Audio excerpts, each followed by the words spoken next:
తెలంగాణలో ప్రజాస్వామ్యం నడుస్తుందా? కేసీఆర్ ప్రజాస్వామ్యానికి వ్యతిరేకంగా పనిచేస్తున్నాడు అని చెప్పి కూడా ఒక రకమైనటువంటి ప్రచారం జరుగుతుంది. దానికి తోడు అసలు ప్రతిపక్ష పార్టీని ఉండకూడదు అన్న లక్ష్యంతో ముందుకెళ్తుంది టీఆర్ఎస్ పార్టీ అని అంటారు. దాన్ని ఎలా చూస్తారు? అది నిజమే.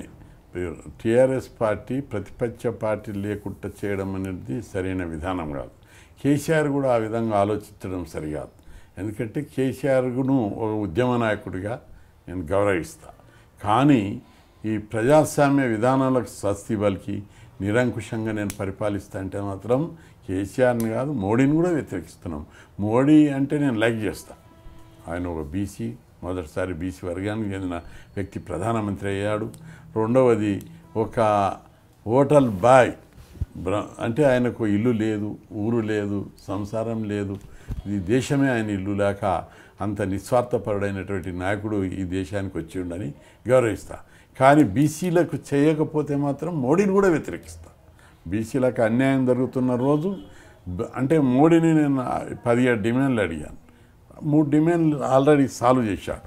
జాతీయ బీసీ కమిషన్కు రాజ్యాంగబద్ధమైన హోదా, బీసీ జనాభా లెక్కలు తీస్తానని ఒప్పుకోవడం, బీసీ కేంద్ర స్థాయిలో బీసీ రిజర్వేషన్లను ఏబీసీడీకి వర్గీకరణ చేయడం.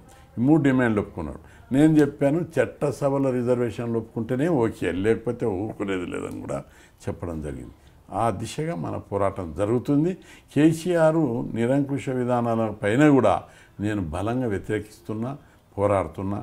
అందుకోసం ఎక్కడ కూడా పోయేది లేదు. దాన్ని అన్ని రాజకీయ పార్టీలు కూడా గట్టిగా ఎదుర్కోవాల్సినటువంటి బాధ్యత ఉంది. కానీ సిఎల్పిని నిర్వీర్యం చేయడం ఎంతవరకు సమంజసం? అది సరైన పద్ధతి కాదు. ప్రతిపక్ష పార్టీలు ఉండాలి.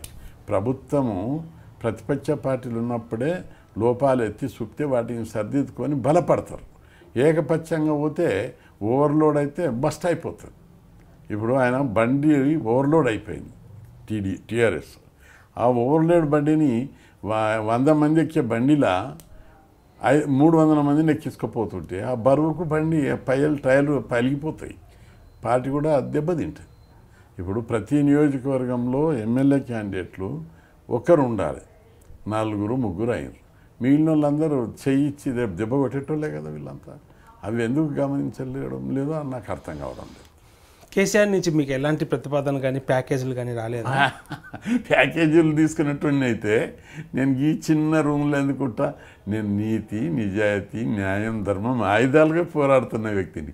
ప్యాకేజీలు తీసుకోవాలంటే 86లోనే రిజర్వేషన్ల ఉద్యమం వచ్చింది, పెద్ద ఉద్యమం. ఎందుకంటే కాంగ్రెస్ ఎమ్మెల్యేలంతా వెళ్ళిపోతున్నారు సపరేట్ కారణాలు. నేను కూడా ప్యాకేజ్ తీసుకోవాలంటే అనేక సందర్భాలు వచ్చినాయి.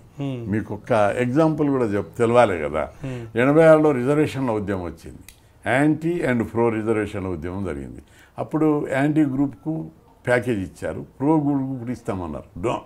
మాకు గురుకుల పాఠశాలలు కావాలి, లోకల్ బాడీ రిజర్వేషన్లు కావాలి, హాస్టళ్ళు కావాలి, స్కాలర్షిప్లు కావాలని ఆ స్కీములు పెట్టించాం. ఆ ప్యాకేజ్ తీసుకున్నాం. ప్రజల కోసం ప్యాకేజ్ తీసుకున్నా, నా వ్యక్తిగతమైన ప్యాకేజ్ తీసుకోలేదు. 1990లో మండల కమిషన్ ఉద్యమం అయింది.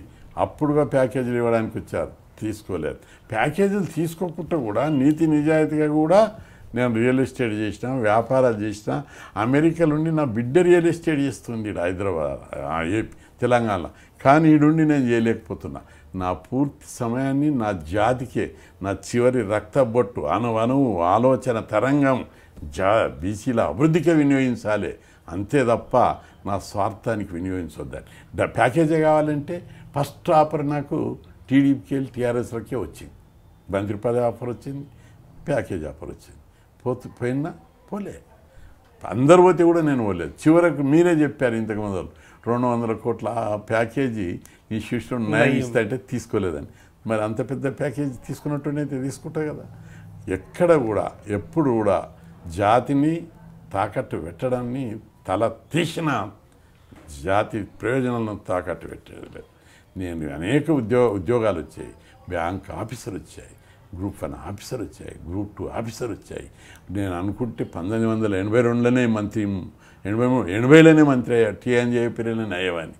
కానీ అధికారము, డబ్బు, ఆస్తి, సంపద వేటికి లొంగకుండా జాతికి, బీసీ జాతికి అన్ని రంగాల్లో సమాన వాట రావాలి. విద్య, ఉద్యోగ, ఆర్థిక, రాజకీయ రంగాల లోపల, ఉపాధి రంగాల లోపల బీసీల వాట బీసీలకు దక్కాలని దోపిడీ, పీడన, వివచ్చత, అవమానము, అంచవేత్తలేనటువంటి ఒక సమాజ నిర్మాణం కావాలని ఒక ఆశయం కోసం పోరాడుతున్నటువంటి వ్యక్తిని.